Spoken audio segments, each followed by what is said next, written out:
Hello, hello. Welcome to episode 98 of the Titanforge podcast. I'm Dratnos, joined by Tettles. Yo, what's up? Yo. And Trell. Howdy doody. Howdy doody indeedy. So, Dratnos, I have a question for you. Do you see the bike that's in the background of Trell's frame right there, sitting in front of his oven and his stovetop? Yeah, do you think it's almost ready? Maybe. Oh, it's ready now, yeah. Do you think he's cooked? Because that bike was there last week too, I think. Do you think, wait, Trell's cooked or the bike's cooked? Do you think Yes. Trell has cooked since last week? Well, I guess Or do you maybe... think the bike has maintained its position? So the question is, did the bike get taken away from that spot and then put back? Yes. Or has it just lived there forever? Well, if you look at the oven, it looks like it's flashing at the top, so maybe that means that's the clock, and it's like hasn't... yeah, the power outage. There's been a The power timer's outage? not- Yeah. Yeah. Yeah. So that if that's happened, depending on how recent that was, that probably increases the chances it hasn't been touched. Let's see. I did bike this morning, actually, and also I've not cooked this week, so you're both Okay, right. half You're credit. half right, Yeah, half yes. credit. This week we are going to talk about the upcoming Race to World First, the Heroic Week experience as well, what all the bosses have been like on Heroic so far. Next weekend, we will not have a show. This is probably going to be our last show on Saturday as well. Our plan will Ever. be... Well, ever until we decide we need to do it on a Saturday again for some reason, which I would not count out. I'm pretty sure we've hit most of the days of the week with just random shows for, whatever reason at this point. Shit. So we're planning to do maybe a show once Race to World First ends. Maybe we'll do one kind of spur of the moment. And then at some point after that is over, we will get started up probably on a Thursday schedule and a little bit of a later time slot as well. So stay tuned to the Twitter and the Discord where we'll keep that announced. But that's the plan going forward. Saturday's been cool though. Goodbye, Saturdays. Goodbye. Bye. Um, That's so- the end of the episode. Yep, that's it. Yeah. Big apologies to European viewers, though. It's gonna be pretty late. It's gonna be a little late for Euros. Yeah, we're sorry about that, but we figured it was better than moving around every couple of weeks for some reason because Saturdays kept being weird and having events and stuff. This week, in addition to all the raid news, there's a bunch of tuning stuff happening. The biggest news is class balance changes have been announced for the next weekly reset. They include every single hunter spec getting some big ol' buffs here, including survival. Yeah, those are massive. What the hell? Year of the Spear. The year Dude, of the Sphere is upon us. bad news though. I don't know if you guys have had the displeasure of playing against Vinthier Beast Mastery Hunter in Arena at all. That spec fucking sucks to play against, and it's very, very good, and now is getting buffed more, and you're like, oh no. Yeah, that's not something I have yet had the experience. My hunter is currently a Kyrian survival hunter, so it's I do quite a different remember- walk of life. I do remember getting absolutely destroyed by one out of line of sight around a pillar on my Windwalker one time last season. That is Vinthier BM. We love that. We also have Fire Mage buffs because they are the main characters of World of Warcraft, and Blizzard will not stand Dude. for them going more than a week or two being subpar. Mage only has 2 good specs. We must buff the third. Yeah. It must now. The funny part is it had Arcane and Frost were both just bad last patch, and they didn't buff them at all. They were just like, oh, we're fine with these two being bad. And then Fire is bad for like 1 week. They're like, what the fuck? Buff that shit right now. And then Shadow Priest, something like a 2% overall damage nerf coming in on this spec. So That's that Warlock shit right there. Those are those Warlock nerfs. Whenever Warlock gets nerfed, it's always that 1% nerf. And Warlock getting a buff there, 5% aura buff for Affliction. Yeah, I think Af needed more than 5%, but okay. I think it may have as well. Notice how there's no melee on this list. They're just like, let's get the important stuff first. Maybe if we have time, we'll touch some of the melee specs that are underperforming later. Oh, there's survival. You're right. Is any melee spec really underperforming except for I feel like all the melee specs right now are very strong. Even stuff like Ret that's like not historically that great. Ret right now is fucking owning. Dude, Ret's always good. Ret's sleeper OP. If you look at the last like 6 world firsts, 4 of them have had a Ret Pally in them, and everybody's always like, oh, Ret's so bad or whatever, but like that spec owns. Do we attribute that to Narcoles and Lip just being in those guilds, or do you attribute that to Ret being just that good? It's not like there aren't, top players that are one-tricking other specs or whatever, or not even one-tricking in those guys' cases, but like uniquely good at them. Yeah, sure. I don't know. Ret slaps. That spec is perennially underrated. I agree. That's pretty good. That spec is perennial. That's actually a very good way of putting it. Yeah, it is funny, when they make these announcements, rather than seeing like 6 specs changed, a lot of people will see this page and be like, I can't believe they just announced they aren't changing 30 specs. That's so messed up. Where are my enhancement buffs? To be fair, I think the only things that really needed touching are the hunter specs. Like the hunters were not good, and then like the Afflock was like egregiously low. Beyond that, Well, maybe fire mage needed a buff, I guess. Dude, they should have buffed him and then capped Flame Strike at 2 targets. That would have been yes. Die mage. Just ruined them. Die mage. There are some other changes that are going to impact the class balance as well, which is the Covenant Legendary tuning. This has been like a solid half of the Covenant Legendaries have gotten hit with tuning in this pass. Most are buffs. We have a couple nerfs coming in, though, which are Paladin Kyrian, Rog, and Venthyr Rogue. Yeah, they reverted the Venthyr Warrior nerf, so that one's gone. And they lessened the Priest Kyrian buff. It's still being buffed, but by less than you would have seen on the original announcement.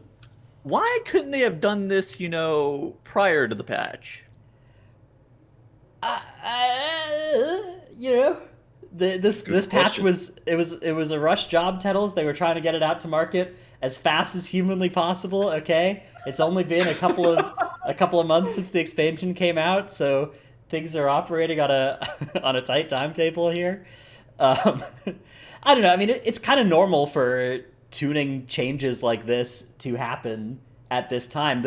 The problem is they've dug themselves a hole with the way covenants work, where that's the only issue. Yeah, yes, like right this, Azurite trait tuning like this coming out the week of Heroic Week, nobody bats an eye at that kind of stuff. I mean, people do, but that's just because there's always people whining about it.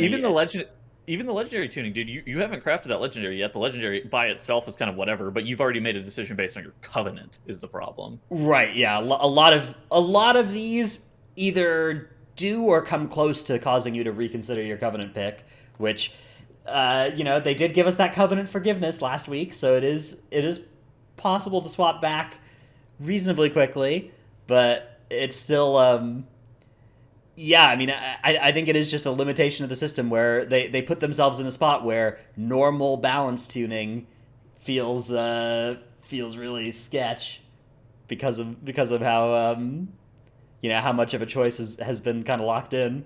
They did a really good job last year though of being pretty fair with like the balance tuning. Like they didn't really hit any legendaries, they didn't really hit any covenants until late. Now they're just fucking all right. Never mind, we're hitting all of these covenant legendaries, which, like you said, potentially make you reconsider what covenant you're even playing. Yeah, I mean, a lot of them, like the mage covenant legendaries, is like, okay, whatever. Still bad, yeah. But some of them, yeah, some of these are definitely ones that would affect your decision making. Specs that have bad legendaries like Warlock, or like classes that have bad legendaries like Warlock, like may even reconsider. Obviously, I don't think they are, but they could. I think the Venthyr Warlock players needed a little bit. They need an extra 0 in here, I think, before this legendary is worth playing Venthyr, but I'm not sure. Is that a damage loss? The without the legendary, it is a DPS loss for I think 2 of the 3 Warlock specs to press Impending Catastrophe. Holy crap, man. Yeah. That's the best. It looks really cool though. It looks really cool. Isn't your Warlock Venthyr? My Warlock's Venthyr. Well, yeah, my Warlock is I randomed my Covenant on it. Oh yeah, that's what you spun a wheel. I watched you do that, and it says Venthyr Warlock. You're like, oh no. I was. Forgot about that. There were a couple of landmines on that wheel, and that was one of them. Yeah, I was I was hoping to avoid it, but whatever. Good content. For the content. Yeah. Um, Hey, where's the Boomkin Venthyr legendary on this list? That's a good question. Yeah, somehow, if you told me there was going to be Covenant Legendary tuning, and you made me pick things that happened, I would have been like, oh, Venthyr Boomy nerf. That would have been pretty high on my list. Turns out there's actually just two Druid buffs, two other Covenants, which are the Kyrian one and the Fey one. The Fey one already was one that was looking pretty strong for Resto, right? It's not changed for Resto still. Oh, okay. Well, I mean, they made it still only be 9 or Only 6. 8 abilities. There are It's 8 still only abilities? 8 abilities, yeah, as opposed to the rest of the specs being buffed to 16. Okay. Or, 12. Sorry, from 16. Interesting, yeah. So wow, they actually didn't buff it for Resto, who are already going to use this thing, but they have for the other specs. Yeah, I see. A lot of Resto dudes are upset without the legendary functions, but it's not the point of the show, anyways. It's whatever. And then the Kyrian one also has been buffed up, which makes Kyrian Druid a nice little support covenant. It's pretty good. Yeah. The numbers for that are pretty solid. That's actually a really good legendary now. If you are Kyrian Druid, if you're for some reason playing Kyrian Bear or something. Yeah, that's definitely something to consider if you're on that. I think the Bear or even like a Resto in some spots, like the support that you're granting there is a lot of damage. Okay. What else do we have to take a look at? There has been trinket tuning to the Senki D trinkets, which were all a lot of these bad? were underwhelming. Yeah. Yeah. They're being buffed, although a lot of these buffs are not particularly massive. Titanic Ocular Gland getting the old 5 more sets. 4% buff to the amount of secondary it gives, yeah. That trinket was already good though. Yeah, this one was already one of the ones that you would play, although it's conditional, right? Like it's like Treacherous Covenant, right? Where it's not always going to do what it says in the tin, right? Sometimes this is actually going to lose you damage. The Tome of Monstrous Constructions has gotten like a 7% buff or something to the shadow dam it deals. The Shadowed Orb of Torment has gotten a huge buff of Mastery. And the Ebon Soul Vice, they've lowered the base damage on it, but they have made the proc work like you'd expect, so it can crit. It scales with haste. And the Fusion Amplifier has been buffed by 10%. So some modest buffs to a lot of these trinkets. I think they're all. It's hard for me to have an opinion on that yet because they've been so underwhelming. I feel like we're gonna have to have some power gain and then try them out and then have an opinion on it. I suspect that they're all still like. I mean, there were some that were good. What was that? There's a strength one that's like Old Warrior really Soul? strong. Yeah, that's the one. That one's like a very good trinket. Ocular Gland is pretty good for most people as well. Although it does have a down. It does have a weird downside, but you're very infrequently below 50% HP. You'd be surprised how often you're below 50%. Yeah, the Ocular Gland is like I don't know. I mean, it's a good trinket in the raid, but that's basically just because it's like a stat stick and it'll be high item level, right? Like that's exactly that's the thing there. There's not really any trinkets that are exciting this tier. Most people are still playing dungeon trinkets. Yeah, like almost everybody is looking at like a Ruby from Theater of Pain, a Changeling, a IQD. Scale, an IQD, a File. Yeah, the Tazavesh trinket isn't bad for a lot of specs. The one from the last boss of Tazavesh, the one that like the stat one. It's yeah, the heraldry. stat stick. The heraldry thing. Yeah. And then there's the Spire's Agi trinket as well. What is that? Oh, shit, I don't even know what that is. Yeah, there's like Hunters like it, where it's like Agi, haste on use or something. The battery. Yeah. That's what it was. Yeah. Well, that's only if they're playing volley, right? Are they playing volley this year? I don't know. I don't think any Hunters were expecting to play at all this tier, so they're all trying to figure it out now. Shit. That is true. But yeah, I don't know. it does feel weird that the raid trinkets are so unexciting across the board. So I like buffing them. I don't know. The cheat death trinket's kind of cool. Not for M plus, but for raid, you actually die and then you get to res using it for free, like for no battle res cost. But so in M plus, that's pretty bad, right? Because somebody's gonna get slapped while you're dead. But in raid, that's actually probably better than like the Kel'Thas cheat death trinket because you'll drop your stacks of your tank debuff or whatever. You pop back up, and, you know. That's true. Yeah, that's true. What do you think about cheat death trinkets for tanks? Good or bad? I think that playing one when there is one that is good for the content you're in. Like I wouldn't play the Sanctum cheat death trinket in M plus, but I would play the Kel'Thas one, and then I would play either in the new raid. Like in raid, the cheat death trinkets are great. Do you think they're healthy for the game for tanks? I think they're great as long as things aren't tuned around having them, like expecting the tank to die in the encounter or something. Okay. It should be you have to take the cheat death trinket if you feel uncomfortable about living, but you'll accept having a damage loss for not wearing a damage trinket. Yeah, that should be the way it works, in my opinion. Agreed. Yeah, I think that they right now the balance is shifted. Like the cheat death trinkets are pretty. This tier was pretty good, right? The Kel'Thas one was like that was one that you could run in a lot of cases, and you're not giving up too much. But I do think it is a good defensive option. But they should have viable offensive options around as well. Okay. We also have some raid news, which is the boss has died. At this point, it's died by several guilds, but the world first was claimed by Team Aster, which is a new Chinese guild. That's the one that's playing like in that gamer hotel place, right? That place is insane. Have you seen the pictures of that? It's like a spaceship. Yeah. It's like an esports arena too. Yeah, it's like a, I don't know, very cool place for sure. Okay, so they downed world first Sylvanas. I know Dratnos in the past has said if he had to give equity to the world first guilds, he would give basically 99% equity to Echo and Limit, and 1% equity to the rest of the field. Do you still feel that way after Aster has taken this down? The thing that I don't know and that would help me figure out whether I need to update on this is how many alts were in that kill for Aster. Was this a 19 mains operation, or was this like 4 mains and 15 alts? If it's the latter, then I'm definitely updating them in the power rankings. If it's the former, if they just rolled in with their mains and killed this, I would actually lower their chances of getting Mythic World first as a result of that, I think.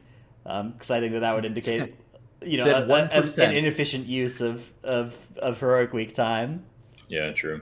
Compared to the other two big players. Right, because, securing the Heroic World first is nice and all, but going out of your way and sacrificing your Mythic, gearing for that is not something that I think increases your chance of doing well in Mythic. So then do you think Echo killing it with all mains for their first kill was also a potential blunder? Yeah, so that's another one that's weird to me. Echo is a case of like, they are known to be serious and competing for world first, right? Like that's so it's harder to second guess their strategies because, we know they're good. We know that they're gonna put up a good tier, but that definitely is also something that's interesting to me. The fact that Limit hasn't killed it yet, they haven't really spent too much time trying in a serious fashion, right? They've pulled it with splits, but they haven't pulled it with any kind of let's make a kill comp for this, right? Whereas Echo did, and Echo also turned off streams for that, right? Or am I going crazy? It did, yeah, I think. I don't know. Yeah, I wasn't following it too much. Did they turn off streams for that? Yeah. I don't know. I think it was when I was asleep, but that's what I... The streams are effectively off whenever Dratnos is asleep. Every stream is off when I'm asleep, from my perspective. Okay, Undab TV in chat says they did turn off streams. Yeah. Something that's really important to note, though, is that Okay, so Aster 19 man the boss. Echo had like 21 people. It's very important that you don't go up to 24 because you're like... So 24 and more players is like really bad for heroic numbers just based on how many stacks of the Wailing Arrow you're getting relative to the amount of spears that you're getting to clear the Wailing Arrow in phase 1. That's one of the things that's also pretty important from what I understand about why these guilds are running. Okay, Echo ran 21, but your ideal number is 19, and then it allows you to 4 heal it. I think Echo 5 healed it, but 5 healed it with 21 as opposed to 4 healing it with 19. Like, that's something that is... Maybe that's the reason that they turned off their streams? Although turning off your streams for Heroic Week is very strange. Yeah, maybe that means there's they got some secret sauce that they figured out, that it's some part of their mythic strat that's incorporated into heroic already that other guilds haven't figured out that they don't want to share. I don't know. It is definitely curious. Does that mean that they would turn off their streams for mythic again? I mean, they in Castle Nathria they turned off their streams for the day or so while they were ahead, right? So I would expect that again from them. It makes you wonder what's going on here, and it's got to be a little bit high stress as well, as we come down to the wire here for these other guilds. Like I think that part of what Limit might be doing is thinking there might be nerfs to this boss as well, because of how few guilds have killed it on heroic week 1 here. Which 7 guilds on the Saturday is a pretty low number. This time in Sanctum, we were well into the double digits of, or in Castle Nathria, we were well into double digits. I think in Nyalotha, we were into the triple digits by this point in the calendar of guilds that had taken out the last boss on Heroic. Oh, so yeah, this one is definitely dying slowly. Few guilds are killing it, so I don't know. Limit maybe is just delaying it till the end of the week because they know they have other stuff they need to take out first. Or maybe it's a case of like, hey, if they nerf this, we actually get to go in and kill it with our 30-player split runs, right? And get a lot of benefit as a result. Yeah. I mean, I think it's some of both. They already did a hotfix last night, too, where they bug fixed it, right? / fixed the enrage timer on the fight, yeah. Apparently it wasn't intended to be on the 4th platform halfway through. Oh, interesting.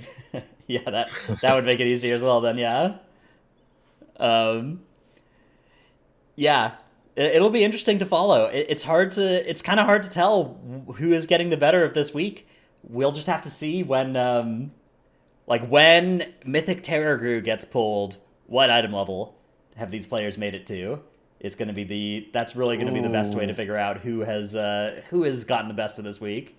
What item level do you think that Mythic Sylvanas will be pulled at? Not just Terragru, but Sylvanas. Sylvanas Mythic, if it's pulled on week 1, I don't know, 248? Dang, that's high. 246? I don't know. Mythic Sire was pulled at 220, and Mythic Castle Nathria was 226.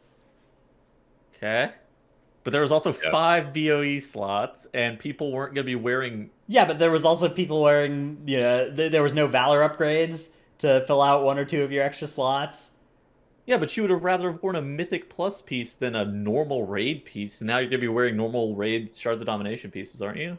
Maybe. I don't know. I think that I'll stick with it.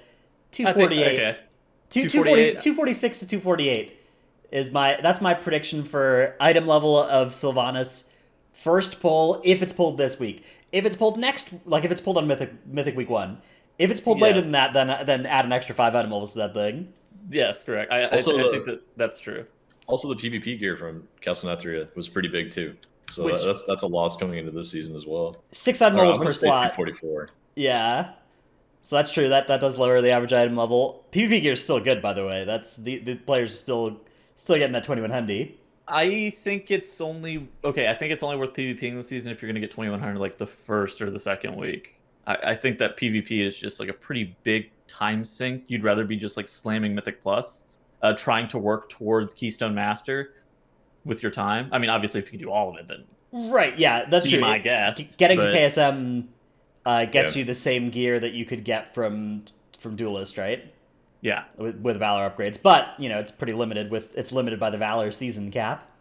Yeah, I think that if you're gonna get 2100 this week or next week, it's worth doing. If you can't and you don't love PvP, I think the notable thing is if you don't love PvP, then don't sweat it. If you're a big PvPer though and you enjoy it and you enjoy grinding up 16, 18, even 2100 weeks into the season, Oh, go ahead. Do whatever you find fun.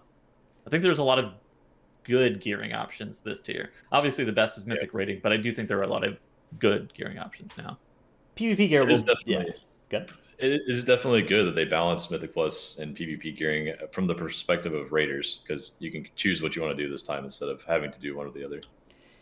Yeah, from the perspective of like M plusers this season, it's like, dude, why, what are these shards, man? Why, Oh my why, god, dude, they have to go farm Shards of why Domination do I have to for... clear the raid 5 weeks to get enough sticky and embers to Oh, upgrade these things? Yeah. you have to pug heroic Painsmith and heroic Sylvanas. Oof, that Yeah, does that's not sound not fun. happening. We'll talk about those bosses though. That's a good segue. That'll be our main topic this week. But first, our tip of the week time. My tip of the week is over the next couple weeks, set your browser homepage to the Race to World First coverage page on Radar.io. This place will be a good thing. You know, when you wake up in the morning, you open your Chrome, you've got your cup of coffee. You Do know, you wake up in the morning? well, when you wake up in the mid afternoon, and We have to wake up in the morning for Race to World First. We don't have a choice. true. You get this. You get to see the newest happenings. You get to see the updates as well. Would recommend. Good page to have bookmarked at least if you don't want to set homepage. So yeah, that's my tip. Um, That's a good tip. Drell, what is your tip? Mine is a weak aura for the first boss of the raid, Terragur or whatever that guy's name is. But you can use this weak aura to see which of your guilds are taking the banned powers. Lumbering form is banned in most guilds. If you walk through anyone with that power, you knock them out of the safe spot and they'll all die. So if you use this weak aura, you can prevent wipes. Does the stun on death count as a banned power? Dude, that one stuns the boss also. We had our half of our raid get stunned on normal in the safe spot, which also then made them be stunned not in Not the in safe spot. Yeah. And we had half of our raid die normal. We were able to still kill the boss, but it was one of those things where it's like, what the hell? Dude, that owns. Yeah, these the Terragir is kind of fun. It's interesting as well because you can just keep re-rolling your powers until you get what you want. But like, it's the first boss. Should you spend that Damn. time? Just roll with Yeah, what it you takes got. a long time. Should be able to one shot it. I think it'll probably. I don't even know what it gets on Mythic. We'll see though. It should be pretty quick one on Mythic too, I imagine. I think so, yeah. Yeah, that's the stun and fear immune. Big pog if you can get a lot of your raid to have that thing, that makes it a lot easier. And the like AOE damage reduction. You don't even have to do save spots. Just get to plant and do dam. But so many of the procs do so much damage as well. So just stacking 4 of those, also good. So hard to choose. Such cool powers. Yeah, honestly, the AoE reduction is kind of a bait, I think, because it really only saves you a couple GCDs, or it gives you a couple extra GCDs rather as a melee player. Just being on the boss while you're running around, like usually you can do stuff while you're running around the boss and hit the boss while you go. As a So, caster, though, Yeah, you not just that get to bad. full on plant. Sure, you can plant. Especially if you do play the bowling ball one where you knock players around. I think that is a mandatory power if you are going to play the bowling ball thing, so you don't need to go to the safe spot and knock your friends out of it. Yeah, it's a cool fight. It's weird because like I'm excited about picking my anima powers for Terragru. I'm not excited about picking my anima powers in M plus this season. I don't know. Really? You don't like them? There's so many picks that are just like 0 good choices or 1 good choice. I don't know. That's as a tank at least. That's how it feels for me. Yeah, that's true. It's such a weird spot because, like, on one hand, yes, you're absolutely right. It feels like there are a lot of really underwhelming choices. There are a lot of really bad picks. At the same time, though, you can skip the lieutenant mobs and like play them with the final boss. On top of that, You can just skip like 1, maybe. I don't know. The slow guy, right? Yeah, Yeah. I do think maybe. I do think that Blizzard kind of missed the mark on like the risk reward of time versus like investment for like how much damage you're going to be gaining by killing them versus how much time you're going to be spending killing them. So they may have missed the mark a little bit on that. but at least it does kind of feel better than Prideful in that element. Maybe it's slightly worse than Awakened though. We'll see. I think the Avix is really good. I Everything think it's good. about I think it's gonna fix too. it gives so much freedom, especially coming out of Pride. It feels so good. To Yeah, just pull it's nice to not have pride in the key. That's the best part so far about the season for me. My favorite thing is someone pulls something extra, and I'm just like, it's fine. I'm just gonna pull it into the next pull. You know, we can do that now. And also, you can pull stuff into bosses again, whereas you may have not been able to before because of Pride timings. I think everything about the Avix is good so far, except what we were talking about with the powers being a little undertuned. Maybe just some more buffs as we go would make it about a perfect Avix, in my opinion. Yeah, I think that just some of them they need to look at the three choices and like, go in and fine tune the weaker two, like the ones that show up next to the Stone Ward, for instance. Basically, nobody's ever clicking on the ones that aren't the Stone Ward, I think. Oh, is that the Pride? That's the Pride. Pride one, as, right? yeah. Yeah. There was that one, dude. One of the damage dealer options. There are two defensive choices, and there's like increased damage dealt after you kick. Yeah. And it's just like, who in the world would ever select the defensive options whenever you get a tangible damage gain from the third one? The defensive ones are not. One of those is like heal for 1.5% of your health when you take damage. That's pretty good on like Grievous. Yeah, that actually is pretty good, I think. Maybe that one's good, and I'm just only delusional. on Grievous. I think that one's a Grievous gang. Because like option. If you get that power halfway through the key as a DPS, and there's like two bosses left on Tyrannical that don't have casts that you can't kick, you might as well just take the heal. Okay. Yeah, regenerative fungus is what Dratna said. It's 1.5% of your maximum health whenever you take damage. The second option on that row is Vial of Desperation. It's whenever you take more than 25% of your maximum health and damage from a single hit, you gain 50% increased movement speed and have 50% DR for 3 seconds. Yeah. Okay, I think that one's actually secretly OP for some things, like the third boss in Sanguine Depths. You take a big hit initially, and then you keep taking a lot of damage right after it, but you'll be 50% DR for all the rest of that damage. But it's only for 3 seconds. But the whale comes out 10 seconds later or some shit. Yeah, sure. Maybe that's I don't know. Anyways, maybe it's not that bad, but at the same time, it's very hard to take 25% of your health in a single hit and then need a 50% DR after the 25% of your health. And then the third choice is deal 10% increased damage to targets you successfully interrupt for 8 seconds. And that's those are the DPS choices for that guy. It's Aura's Cold Heart. And you're like, okay. Yeah. I think the 25% damage taken all at once, and then you get the DR one, that'll be good later in the season when we're doing super high keys and you're just taking like massive chunks of your health all the time. Yeah, maybe. I think that would be good. I don't think it's I don't think it's bad. I think it's very situationally dependent on when you want it. Whereas the other one, like obviously, kick makes you do 10% increased damage. You could probably get away with playing some defensive thing compared to that. But it's so strange to me that the DPS options only have one DPS option for that one. I don't know. That power as well is just like, who is excited by you deal 10% increased damage to targets you successfully interrupt for 8 seconds, right? 10% is so little too. Like, I don't know, man. And it's only on that one target. It should give you a 10% damage increase for all of your outgoing damage, I think. Yeah, some of them do feel noticeable. Like, I think the Volcanic Plume, you notice the mobs getting knocked up with Volcanic. That's cool. Volcanic Plume is very good. And that thing's awesome. And Necrotic Dagger. Necrotic Dagger is so fucking OP on like tyrannical bosses. It is like 10 to 15% of your damage on bosses. You choose between those two as well. I think that's a good choice. I think that is a great like.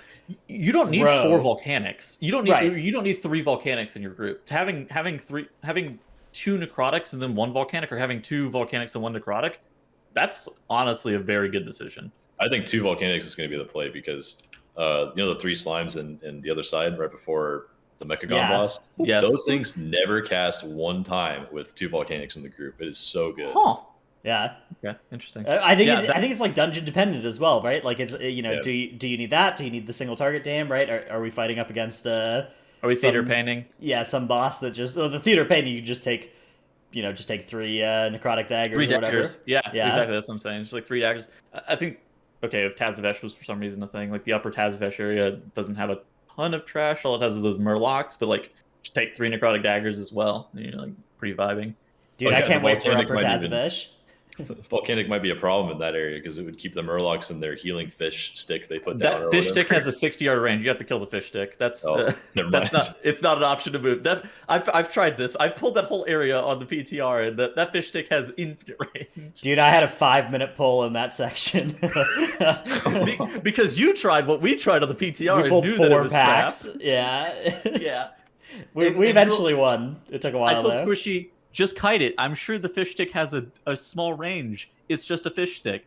And then we realized, no, not a small range at all. Yeah.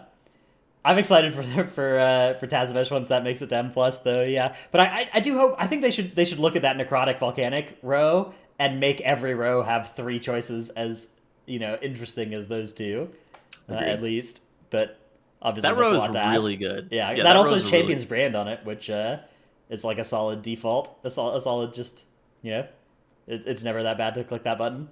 Champion's brand is taken off of the incinerator guy. Like you're already taking Champion's brand because it is, like you said, not bad. Yeah. And the other two is like the bolstering one, which is The hard bolstering to one use. is just it's got so many safety valves on it, right? Like it's a small percent of damage, it's a small duration, the stacks don't refresh, it only requires stacks the to mobs 5. to die. Yeah, so it's like 7 different layers of conditionality on it that are preventing it from being something you'd consider. I think the raging one is also very similar, where it's like just super conditional. That would be good in because Ivajara. You have to damage targets that are below 30% health, and it's just like I'm sure. It would be really good in Ivajara, though. you and Like, kill the last Ivajara boss. mixed with Halls of Valor. Yeah. Wait, no, it'd be bad in Halls of Valor. Oh, you're talking about we're going back to Iowa. I thought you were talking about the fucking Murloc part of Task. No. I'm talking about the Wrath of Ajara last boss. Yeah. If there was bosses like that in Shadowlands, you'd consider Raging Battle Axe, right? Like if there were bosses that started at 20% health. Okay, so would you consider it on bosses like Sylvanas? No, execute on that boss. Get pranked, Rip warriors. Yeah. I think this is why everybody hates Moonkin players now. I think I finally understand. Dude, I know why. It's because there's this like Moonkin script that anybody is like, why are they nerfing Moonkin? And then every Moonkin player is like, well, we're only good because, and then you list some of the reasons why you're good. So you're not allowed to nerf us. And then it's also, well, we're bad. And then you list the last time your spec was bad. It's like, No. Somehow that's just a cheat code. If you just use those 2 arguments, somehow they're not allowed to nerf your spec. I don't understand. I had my fingers crossed. Yeah. Well, Dratnus, hold on.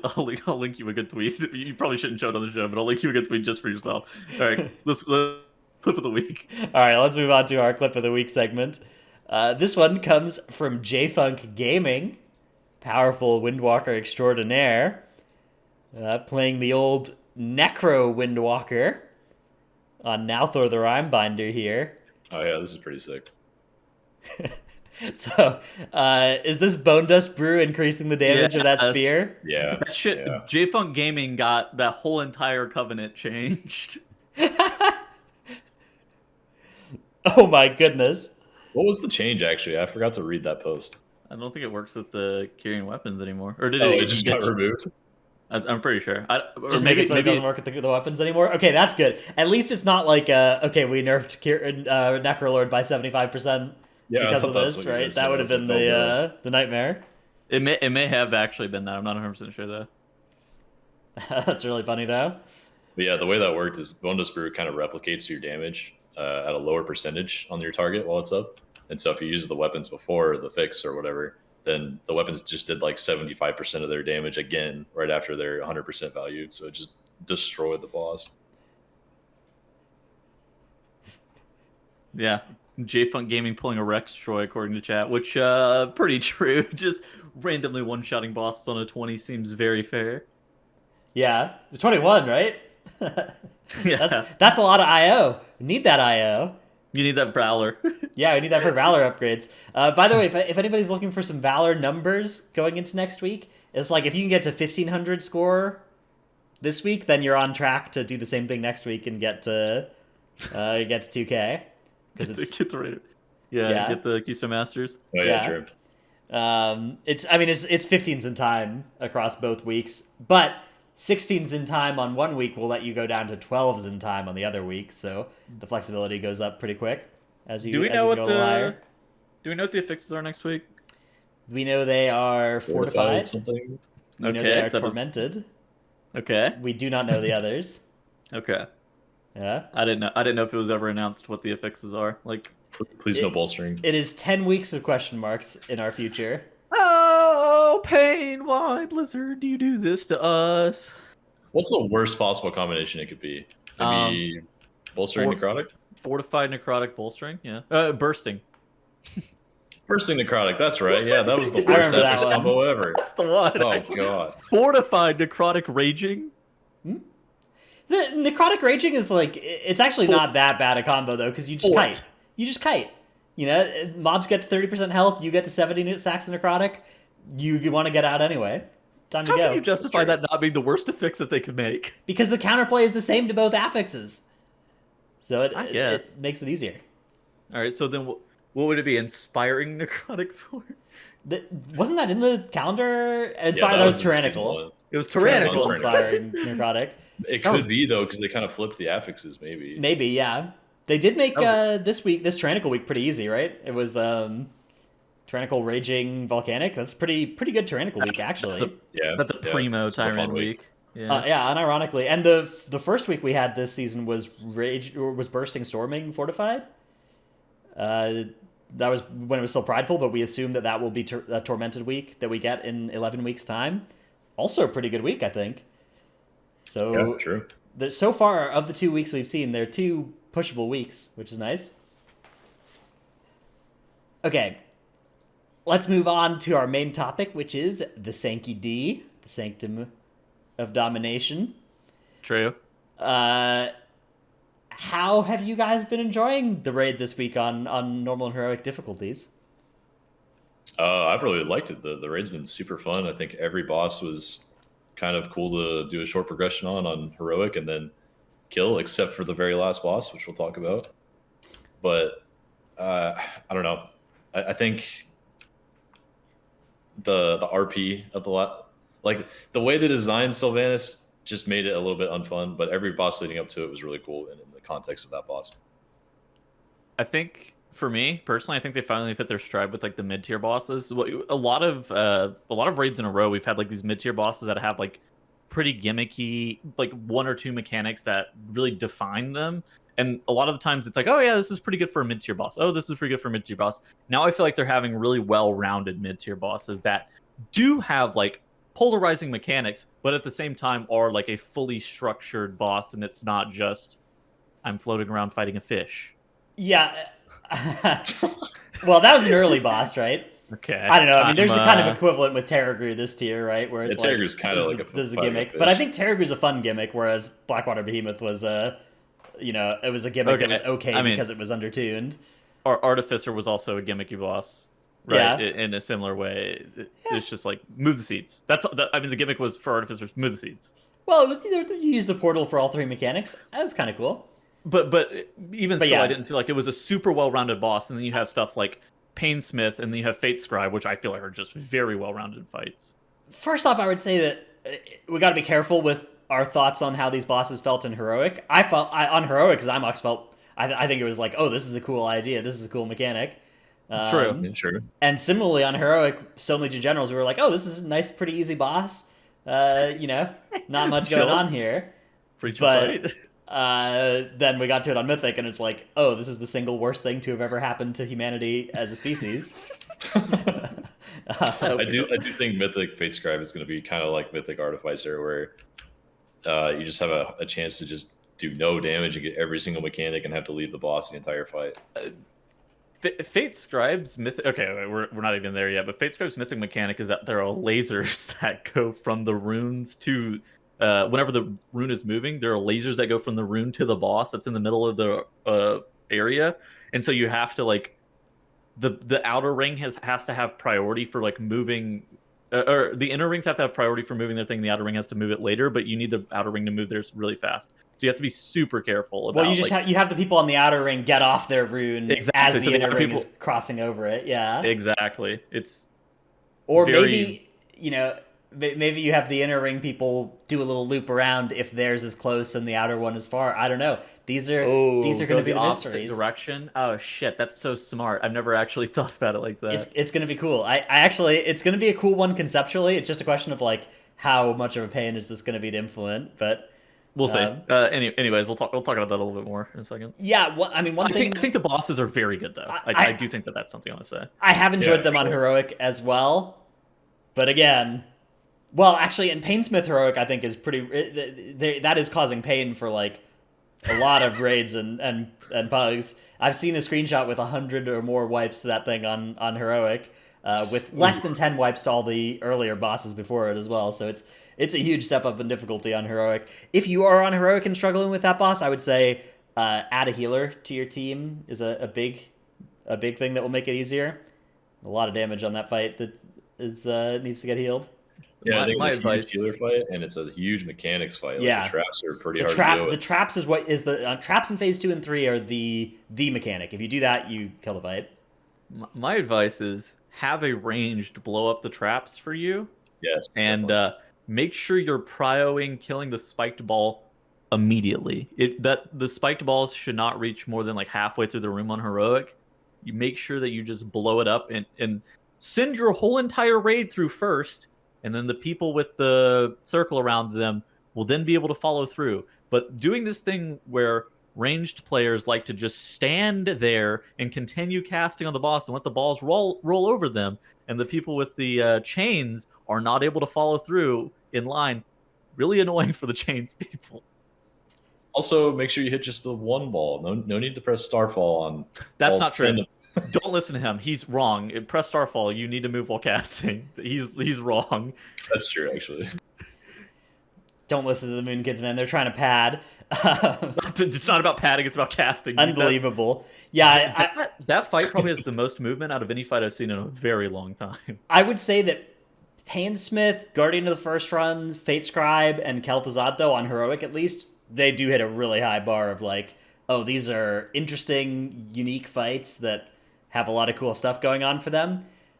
But again, I remain worried about Mythic, especially. Do you remember when they kept buffing Stone Legion General's Mythic on Heroic Week and at the start of Mythic Week before guilds reached it? You're just like, but what does this mean?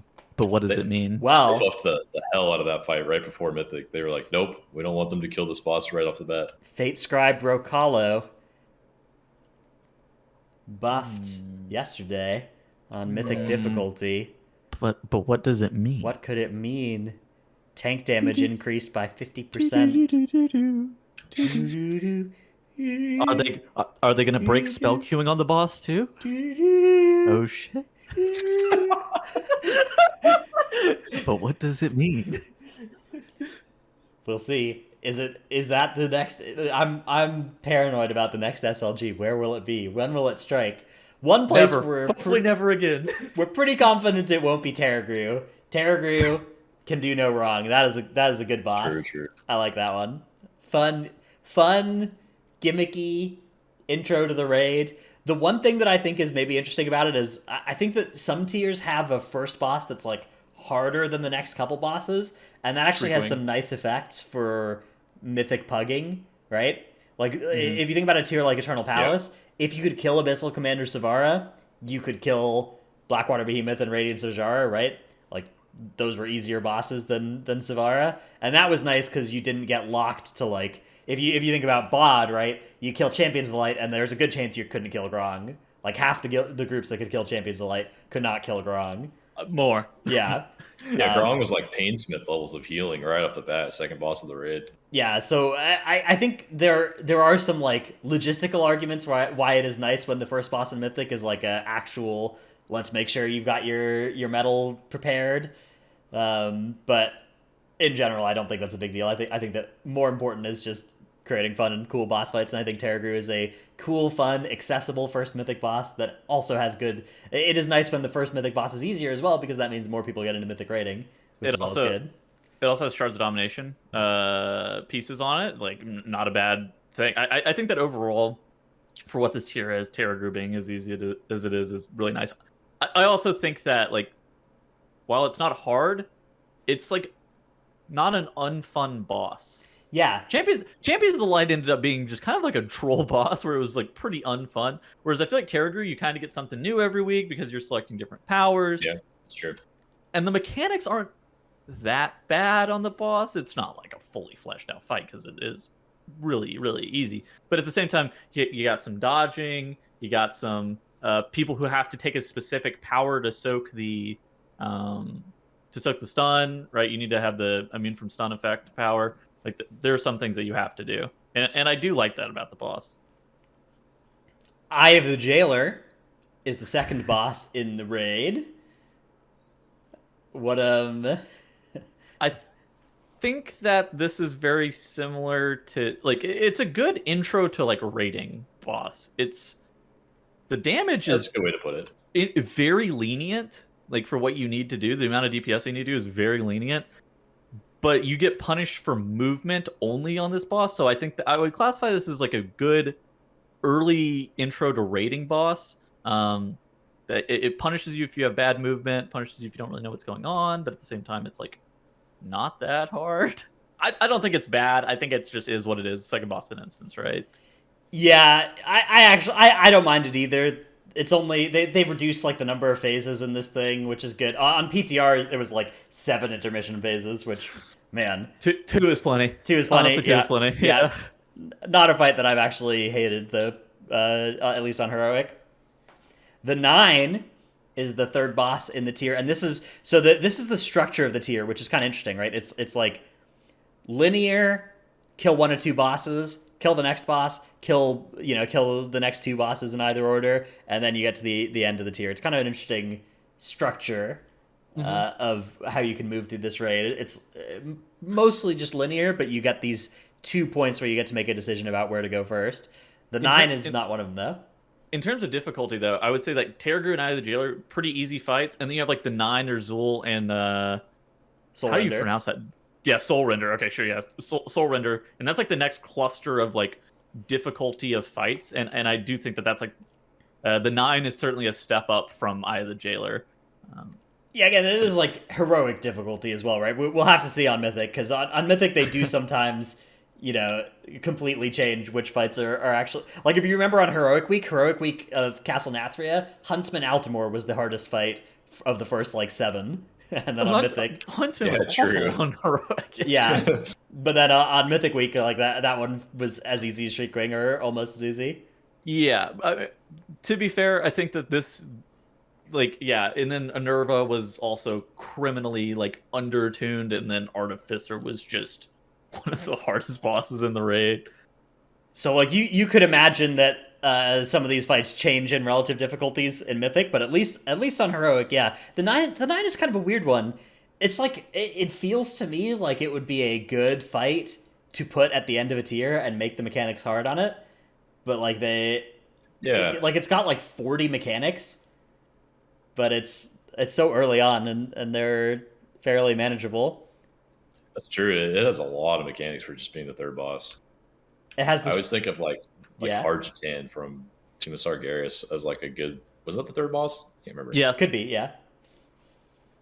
It's just it had a couple important things that you couldn't screw up, and then that was basically it, which I think is normal for a third boss, but the 9 is kind of insane with the amount. Well, the amount of mechanics on the 9 is a lot, but I feel like the impact of them is fairly low. I think just understanding the calls, what they do, and then just dispelling fragments, that's it. That's all the boss really is whenever you break it down. Although having that many separate mechanics can become a little bit overwhelming from time to time. I think that you just have to identify what the hard ones are.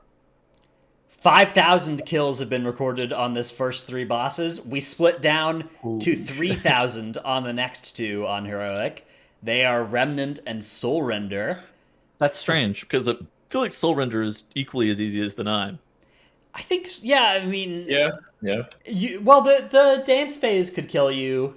I could see how that could kill you. I guess, yeah, that's fair. Also, I mean, it takes more time, right? I'm sure there's a lot of guilds that have just been, they cleared normal, they're clearing through Heroic, but it's just a matter of time.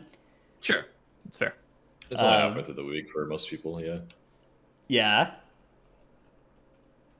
So I guess we'll go to Soul Render next. I think that Soul Render is a matter of just like doing the dance and killing the ads quickly, and that's going to be the exact same for how it is on Mythic as well, where it's just like ad control and having like cleave for the ads. Beyond that, you're just like doing the dance, and the way that you do the dance the most effectively is you look at the back of the room, because you can see you can identify the safe spot instantly, because it's if you're looking at the front of the room, it's kind of hard to identify like what spot is safe very quickly because of how the graphic works. But if you're looking at the back, it's very clear what you spot can see is it safe. even while one pattern is about to explode, the next one is already starting to play. At the back of the room. Okay. Yeah. And you can call it out as well in Discord. So if you assign like a name to each of the rows, each of them, like we have 1, 2, 3, and 4, and you can call same. like 1. Okay. That means I was trying to figure out Right. where you were going with the names of the rows, because I thought you were going to be using like, all right, go to Jason's row. Now go to Drapnos's row. I'm an Orc's row is next, and then dip in shots. It's you, bud. I tried to get us to make it so that we had a world marker on one of them, so it was like 1, 2, blue, and 4. But Control 1, 2, blue, and 4. It didn't catch on my naming convention, unfortunately. Then there's the Fragment of Ner'zhul. I'm going to play an illustrative clip from this fight that will give you some info about what not to do on this one. So this is good. What did you guys do? Oh no. He's not, but he'll just go star, go. Okay, so the spells are stacked, which is fine. I mean, it's not great, but one of them is a demon hunter, so it doesn't really matter, right? No! What is he doing? What is he doing?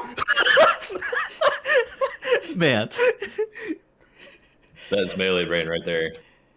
yeah, so you're going to want to do anything except for that with that mechanic. We have it so that, when you get the 2 bombs out, one of them like gets marked with star, that person gets to the edge of the room, gets dispelled, everybody gets knocked back. You need to face away from the middle of the room when you're getting dispelled as well, because you get knocked away from where you're looking. And then we form up again on the other side of the room and dispel the other bomb, in theory. I have an inquiry. How do you think that this boss is going to fare on Mythic? Because I think that this is going to be one of the most interesting bosses on Mythic. The mechanics on this boss are kind of similar to Artificer, where the Mythic mechanic, it increases the number of mechanics that you get the longer whenever you push the boss, you get more mechanics, or they duplicate the mechanics is actually what it is. And so at 30%, you get 3 knockbacks, is how I understand it. Do you think how hard do you think this boss will end up being on Mythic? Like, how hard is 3 knockbacks realistically? Because you have 20 seconds to dispel, I think. Yeah, so it's like dispel one fast, dispel the next one, let the last expire. Yeah. Yeah, something like that. Yeah, I mean, it'll depend, right? It's a question of like how much. Like some of them will probably overlap with swirlies, and you'll need to like dispel to get knocked out of swirlies. Do you lust at 30% ever? Probably. If Probably, the yeah. fight's easy at the top and hard at the end, lust at the end. I think the orbs start to get out of hand too, probably. True, that's a good point. But I think the big part of that fight on Mythic is just going to be each individual overlap, learning when to dispel. Like you can get 2 dispels off really, really fast right before swirlies come out in most cases, I think. But then there's some where swirlies happen right away, so you need to hold the spells and wait. It's going to be interesting to see. You need good overlap management. That is a good point. It's something that I think will take probably somewhere in the range of 10, 15 pulls for really good guilds, right? 3,000 guilds have killed these 2 on heroic. Less than 1,000 have taken out the Painsmith. Big time wall midway through this tier. That boss does not mess around. Like we were saying, it is really all about the trap management and the healing. There's huge incoming damage that needs to be healed through. But yeah, the 3 ways you wipe on this boss are you don't kill the spiked ball fast enough, you bleed out, or you explode 2 traps in a row. And if you can avoid doing any of those things, it'll die, but that's easier said than done, obviously. I mean, I feel like a lot of the wipes actually come to the fact that you just miss your push timings because like 1 or 2 people are dead. So you're just completely missing a push timing, and you're getting another set of spike balls, or like another set of like another wave of spikes or something that you shouldn't be getting, rather. I don't want to say you weren't ready for, but you shouldn't be getting. Yeah, well, Or your arcane mage is in a rune of power in the middle of the room, gets the chain mechanic, and then stays in the room power while everyone's trying to go through the spike ball through the rune of power. This sounds like a story. Who did that? One of my guildies. Huh. That's some mage shit. That is extremely mage. That is very normal for mages, actually. I would bet on that happening. Okay. So yeah, Painsmith, big challenge point on heroic, and then you move on to the next two bosses where Guardian. Almost everybody that's killed Painsmith has killed Guardian. It's kind of the Sludge Fist style fight of the tier, where I actually think it's a really cool take on the Sludge Fist model, where the mechanics are fairly simple but punishing, and there's a tight DPS check, and you're sort of executing this dance, trying to not have anybody die to random stuff, and also putting out large numbers of HPS and DPS. I'm looking forward to this one on Mythic. I think that is a fight that could be, if well tuned, could be a really fun one to do on Mythic. I agree. Hopefully it's going to be a similar tuning where it's really, really hard to just barely get the kill if you play nearly perfect. The way it works is, unlike Sludge Fist, it has this extra degree of control where it's like, how many casts are you taking as well? And then at the end, it just is chain casting, and it's, can you kill it before it kills you? That'll be really fun. For Blizzard, it's technically implied that they need to know, like, effectively how much damage you're doing. Okay, to tune this boss appropriately, they need to effectively be able to guess how much damage you're going to be doing pretty close, and then assume that you're going to be able to take how many... I don't know how many purging protocols you really can take on, like, the first, second, third one. I think it's assumed that you can take, like, 3. It really just kind of depends, though, like, how many cooldowns you have for it, right? Yeah, a failure case for me on this boss would be if it dies when the darkness hits, 10 or more people on the, like, tick at the end or whatever. That would be trash. That's that Star Augur stuff that we do not like. So hopefully that's not how it ends up being killed. Okay, no, I think the failure case is if it's unkillable. If okay, or that. Yeah, I doubt it'll be unkillable though. If the only kill case is because of darkness, then that boss is also unkillable, right? I think. That was Star Augur though. Star Augur was like they pulled it over and over again until their darknesses saved 16 people. 3 guilds killed that shit Mythic Week. That was a wild one. Fate Scribe Rocalo is another huge culling point. Only 421 kills, almost a nice number, almost a funny number. One too dumb. many guilds has killed it for it to be a funny number, unfortunately. You're so dumb. This boss is it's kind of finicky. You need to assign people to the runes. We have a weak aura figured out to do it.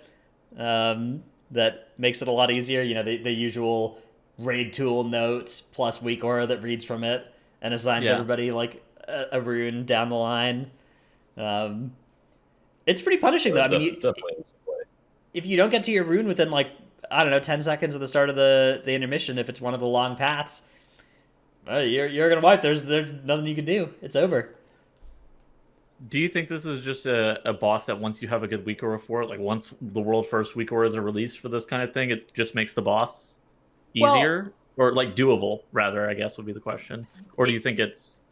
I think it's going to require some gameplay on Mythic, because on Mythic you will need to figure out the cutter beam, because on Mythic as you were saying, when you have a rune activated, it forms a cutter beam with the middle of the room. As it's spinning around. So you will need people, even if you can assign people easily and quickly, you'll need everybody to basically learn, what are the traffic rules here.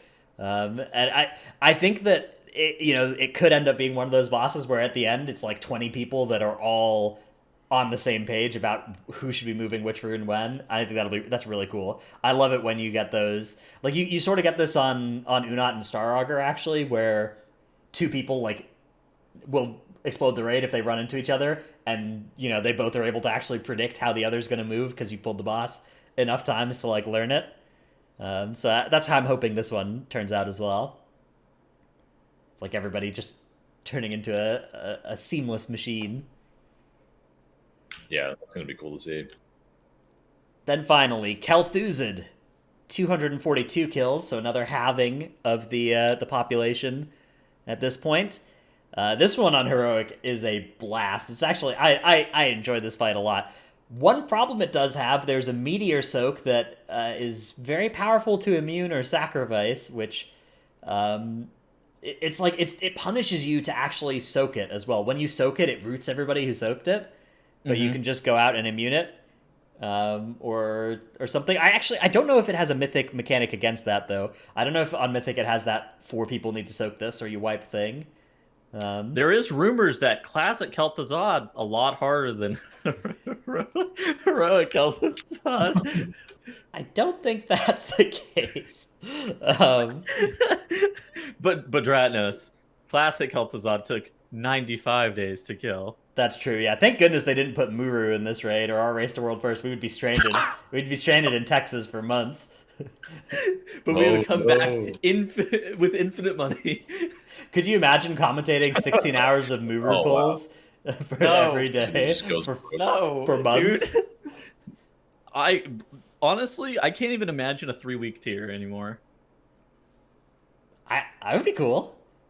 I would be down with like one of them. Like, okay, so we've had in the modern era of WoW rating, basically since Mythic has been released, there have been 2 tiers that have passed the second lockout, and it was Hellfire Citadel and Tomb of Sargeras. We haven't had one in a while, but I don't think this one is it. I would actually be down if the fights are good for like this tier. I would be down for a race to world first where 5 bosses die week 1. And then... Holy shit. The problem is it's almost impossible to design a Mythic Painsmith that is at all a reasonable fight that, like, a regular guild will ever kill if Complexity Limit can't kill it week 1, and if Echo can't kill it week 1.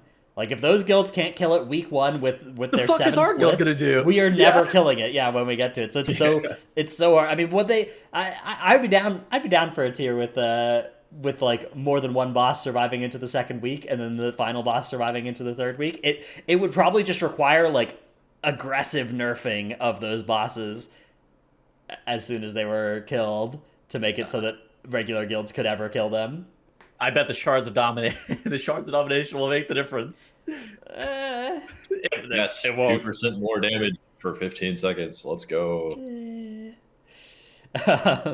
But anyways, KT I think is a fight like on heroic.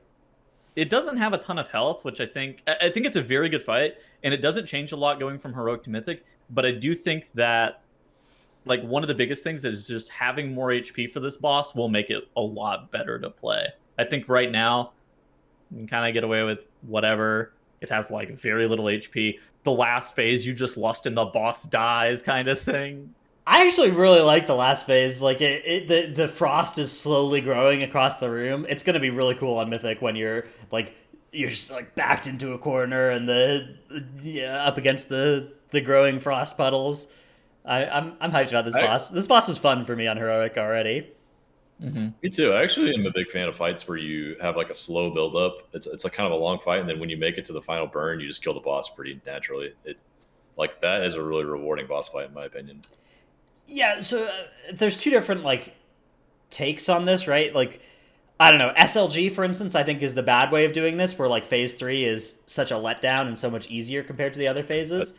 But I think Kel'Thuzad can be a good way of doing this, where it's like, phase 1 is pretty easy. Phase 2, ramps. Phase 3, huge mechanical execution check. And then phase 4 is just a burn. And it's like, did you survive? Did everybody survive out of the last phase? Are you able to survive in this phase while also doing a huge amount of damage? And if so, congratulations.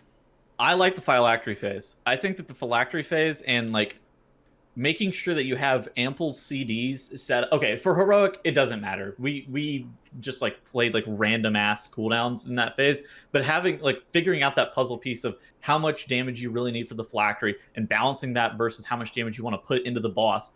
What classes are good to go down in the phylactery versus what classes are better to stay up top, and managing just like that balance of how many people you want to send down, how many people you want to keep up top, and like that whole entire dance, I think is very cool to figure out on a guild by guild basis, because every comp is going to be different for that boss, and the answers are not always going to be the same. Although they would probably be similar, but on Mythic, it's going to be you can only send each person down once as well. Yeah, that is going to be a hype change to this thing. Because there are some That's gonna be classes interesting. that are very bad at going down, Yeah. but very good at staying up too. Yeah. The phylactery loses its debuffs from DH and Monk as well each phase. So you have to decide like a physical group goes down and then a magic group goes down, and then maybe like the second physical group or something. That'll be cool. But the Remnant doesn't like. It's still the same dude, isn't it? Yeah, I know, but I had to go down every 3 times to debuff it and then come back up on heroic. You just leave Zhuan down. You use Zhuan last global before you leave, and then maybe he stays down there and reapplies it in time. Yeah, yeah. You should Which my whole ask major CF whenever you're doing that too, just to make sure that there is a chance. Then finally, Sylvanas Windrunner. If you played games on the PlayStation 2 in the early 2000s, you'll be familiar with these like 5-minute QuickTime events where it's just like you kind of AFK, you're watching a cutscene, and you have to like press triangle once to jump over a log or whatever. That is, if you enjoyed that, you are in for a treat on Sylvanas Windrunner, because Phase 2 is that experience of running around, watching a cutscene, while eventually, rarely interrupting something important, otherwise doing nothing. Dude, why does phase 2 exist on this fight? It is so long. It's like 5 minutes of killing something, waiting for a long ass time, running across a bridge, repeat. It's so unfortunate that basically all raid instances are determined based on their end boss for like how they're viewed or whether they're viewed favorably or not. Because I feel like this raid is like 8 banger bosses. Kel'Thuzad is pretty good, and then Sylvanas is just awful. You're like, But heroic. it's heroic, right? Like On heroic, yeah. I don't know. I think Phase 3 is the strongest phase of that fight by far. I feel like Phase 1 is like, Phase 1's okay. Phase 1 is the best Phase 1 for an end boss we've had in a long time. yeah, it is kind of weird. Like she like flickers all over the room in a way that like looks really weird, but is not. And then there's like these patterns on the floor that aren't actually that hard to dodge, but it is kind of cool looking.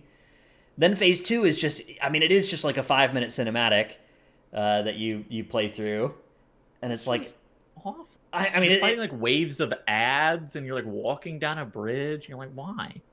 yeah, you literally Jaina makes a bridge across the train, and then Thrall makes a bridge, and then Jaina makes a bridge, and then Thrall makes a bridge, and then Jaina makes a portal to get you out of there. And it's like, man. Your guildies falls in one of the holes in the bridges. Have you seen the Gromnak clip? Yeah. No, I have not. What Disengages happened? off. Why is there a hole there? Oh no, man! Why are you disengaging, Grom? Just walk. No, he's walking, but it's one of the ones where there's a hidden hole. You should watch. It's quality. It's a quality. I clip. have to pull it up. I'll watch it in a little bit. Yeah, I don't know. I mean, I do think Phase 3 is cool. Phase 3 has like a lot of of interesting mechanics. It's got that kind of that way of when there's a fight where you're running out of space, where you have to just do these mechanics closer and closer to the group, right? The fall off damage. Eventually, you just have to do right on the rest of the group and everything. And I think that's cool. I think that Phase 3 has a lot of potential. Depending on how Mythic works, it could be a pretty good fight. But yeah, at least on the lower difficulties, I don't know. I don't know about this one. Phase 3 is good. It's like the classic. You got 4 quadrants. You got to defeat the boss before you run out of all 4 quadrants. You got a bunch of like pre-spread mechanics that you have to know about in advance. Whereas, beginning bosses of a tier, you would have some big warning before, and like a special soak mechanic and all that. And if it's tuned correctly, it's going to be really epic to watch a guild kill it for them. Are you yay or nay on the boss dying at 50% health? Because the last boss we had not die at 0% was Jaina, and she died at 5. Well, sometimes they work differently on Mythic and Heroic as well, right? Like sometimes those sorts of health thresholds are completely different between the two. Like I would point to. I guess N'Zoth died at like 5. Well, yeah, okay, but he died at like two point something. 2 point something, yeah. I don't know. I think that if the health totals are the same, if the fight is like fundamentally the same on Heroic, that would be bad. I hope that they do change it. Yeah. I think that boss dying at 50% is weird. It does mean that like executes are less valuable, which is maybe interesting for a tier. I don't know. I guess it's not necessarily a bad thing. I really wonder what they're going to do on Mythic for that fight, because they could just remove phase 2 entirely. They could make Sylvanas have a different health threshold to start, and there actually is an execute phase. They could do so much. I always think back to Gul'dan whenever I'm trying to, hopium about an end boss. Gul'dan Heroic was like, phase 1 is just, you fight these 3 ads, you're fighting ads, and it's like, oh man, this is a boring phase. And then you go to phase 2 and then phase 3. But on Mythic, you pull him and he's just like instantly shatters out of his phase. Get these fucking ads out of my face. And then the ads are you fight them during the phase with the boss as well. You keep summoning them in the middle of that phase. So like, when done correctly, even a fight that has some question marks on Heroic can be turned into a great Mythic fight. Gul'dan was an all-time excellent Mythic fight. And Sylv, they could do that with Sylv as well if they do it right. Like, I mean, you could just pull her on Heroic and like, or on Mythic, and it just takes you straight to the bridge already. And like, you have to do all the phase 1 mechanics while you're traversing the bridge or something. I don't know. Could be fun and cool. Can they? I was about to ask this. Can they make that bridge like fight fun? Or they could just get rid of it. Yeah, it could also just like teleport you all the way across. Or like, 5 people in your group have to go do that, and the other 15 have to go to Orbos. Oh, that would be epic. Okay, if it's not your whole raid has to sit stunned, watch the cinematic, and then goes and does the bridge phase. If it's instead you send people to go do it, I feel like that would be a success for how to make it better. I don't think the story works with that though, because the story is like you're chasing her to Ouroboros, and then Jaina ports you to Ouroboros at the end. So maybe maybe there's no way that they could make that work storyline wise. Although maybe sometimes the storyline changes a bit on Mythic. Gul'dan, for instance, you see the Illidan phase complete, changing the story. Do you think there's a storyline change on this Mythic boss, or do you think that we already know? Well, I'm pretty sure there's no canon thing like the Gul'dan was the last time there was a canon event in the Mythic only phase, right? Of like, Illidan and everything. Everybody was hoping there was a canon event in N'Zoth. There was yeah. Nothing. Yeah, when N'Zoth, the N'Zoth Mythic only phase was you go into a tiny room, kill a vision ad or whatever, and then come back out. Yeah. Yeah. They thought, like, oh, okay. Dude, there was so much hopium for that shit too, and it was just like, wait, this is it? Yeah. So what if this ends up being like the last boss of Necrotic Wake, where during phase 1, 5 players get sent to the bridge and they have to fight their way back to phase 1. So cool. Yeah, that would be pretty legendary. I don't know. I guess I'm scared about Sylvanas. I'm scared about it on Mythic. I'm scared that it will be not great, but I'm not ready to write it off just yet. The middle bosses are all ones that I'm pretty excited about. But like Tettle said, the bosses that matter are the hard ones. KT and Sylv are the important ones. So if it's a raid with 8 good bosses, and if KT and Sylv underwhelm, that would be a bad tier, and that would be a shame. But hopefully they can avoid that. I've still got hopium. All right. I'm excited. I think the raid looks pretty promising. It's always going to come down to the Mythic bosses, the last couple of Mythic bosses. I like Heroic. Heroic looks good. Yeah, and I think that there's a good chance as well that, middling Mythic progression guilds, right? Mythic progression guilds that got to like 5 out of 10 in Castle Nathria will have a banger of a tier as well. We'll see, though. Let's move on to thanking our Patreon supporters over at patreon.com/Titanforge. They are Paul of US Tichondrius, Kumcubine of US Tichondrius, Riley, Gainful Employment is Not Fun, Ja, Dratnos' Dino Pillow, Chromed, Trekkie, Never Nude, Chewy, Titanforge, aka the immaculately touching Ahego Nymph's face on Raid's Grand Ending. I think he's talking about Sylvanas. That must mean Sylvanas, yeah. The cutscene, I get it. Okay. Yeah.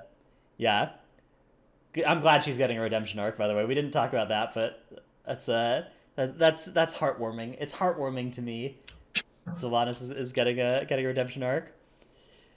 Delete loves his new guild. It's not AMZ, it's AMZ. Salty Senny, Necris, Tank Dill, Nevuk, Sinmora, Eevee always one step behind, Stevenson.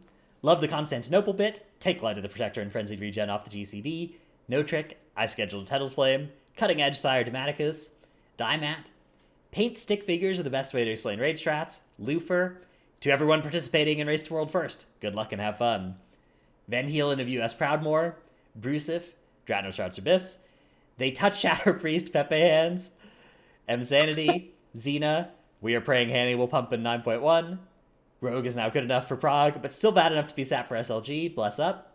Rogue is so good right now, by the way. It's not bad. Good now. Red color. They still don't have to play SLG though, so that's nice. True. Some Zero VS Dichondrias, youtube.com/workbringer. Morty died 3 times to mechanics this week, a horror of US Proudmoore. Koze's mythic team is trash cans and not trash cans. Snicker Shelby, Alphabet Soup, Druid Friends of Evolved Gaming. Warriors complain for one day and get unnerfed, meanwhile Stellar Drift is still an abomination to talent choice design. Okay, Moonkins, you do not want the class balance team to take another didn't one. say Learned from one Moonkins word. before they did that. I didn't say one fucking word. I must say, Trell, your voice is extra deep and silky today. Indeterminate Cloth DPS and Lolari. Thanks all for the support. Our first question comes from Roly Poly in Discord. Same person, by the way, who had that that unbelievable Moonkin apology name. Do you guys enjoy the slightly higher difficulty in the Shadowlands raid so far? I'm sure you'll talk about Painsmith as the obvious culprit. Yeah, we talked about that. Think it warrants nerfs or AOTC guilds to get good? Is that healthy game design? We can read Nevernude's question as well, so we can do these two at once and answer them both, I think. Yeah, so Nevernude asked, what about harder tuning on Heroic this time around? Good or bad? So Nathria also was like fucking impossibly hard during Heroic, but we were also sandbagging not wearing Legendary, so... Nathria, we did come in and you know, people were not crafting their Legendary week 1, and like, okay, that was a bit of a troll, but also we were pretty undergeared, but... You know, if you look at Castle Nathria, right? Castle Nathria came out on December 9th. So 10th is a Wednesday, 11th is a Thursday, 12th is a Friday, 13th is the Saturday. So by the time we were on the 13th, how many Heroic Sires did we have dead? 18. We had 18 Sires.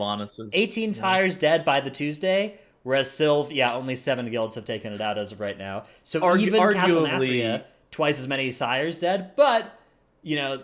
Maybe that's just a case of like people have more important stuff to do than Sylv early in the week of Sanctum. Arguably, Sylv is a harder boss than Sire was. Sludge Fist was walling a bunch of people during Heroic Nathria because we were griefing. Hard. Yeah, we were fighting Sludge Fist without Yeah, you can actually see a lot of the guilds, they kill Sludge Fist and then they kill Sire the same day on the Castle Nathria Heroic week. But then compare this to BFA, where AOTC was like puggable the first week, if you had a decent enough group. I mean, it was puggable, right? Yeah.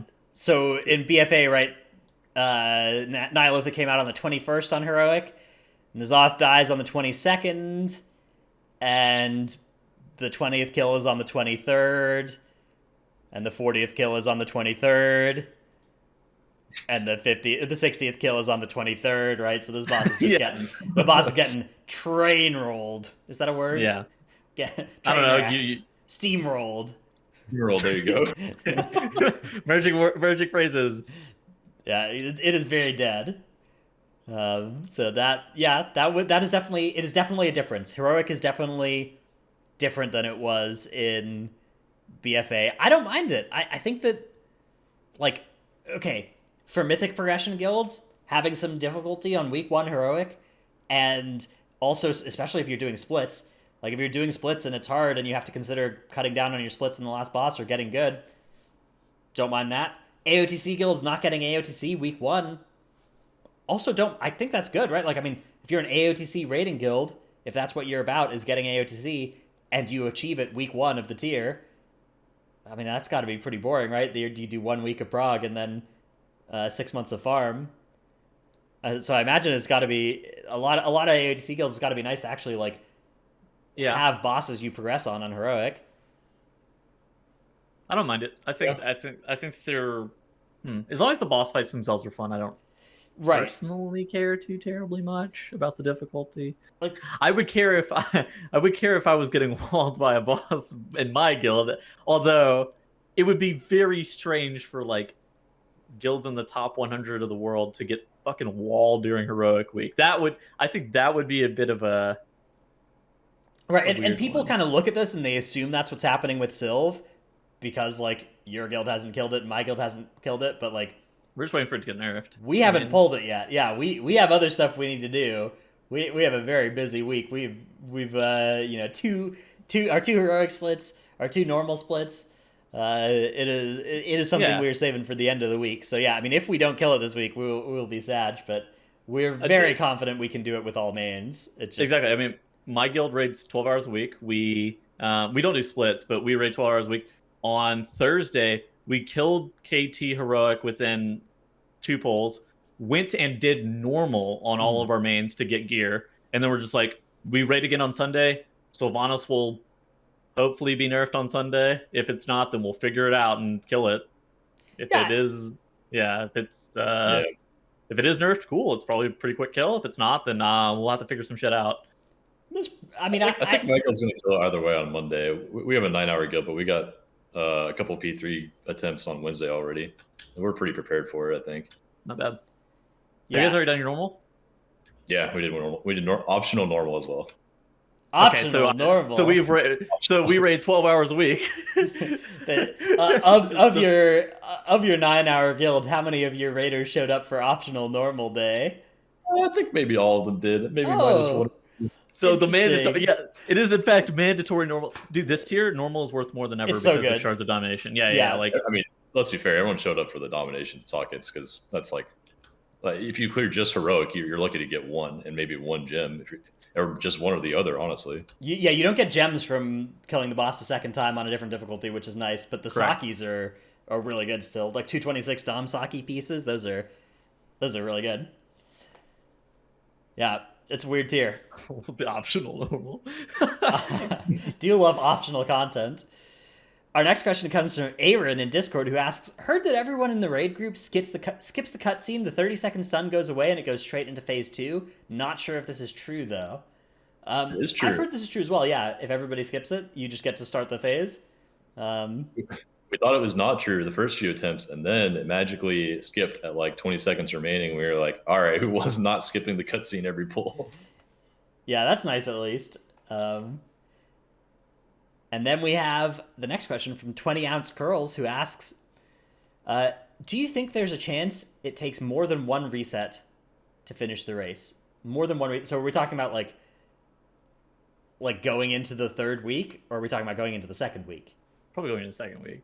Definitely there's a chance it goes into the 2nd week. That's the norm. Going into the 3rd week would be atypical. Yeah, that would be the first time since Tomb of Sargeras that's happened. Do you think that it lasts under the first reset?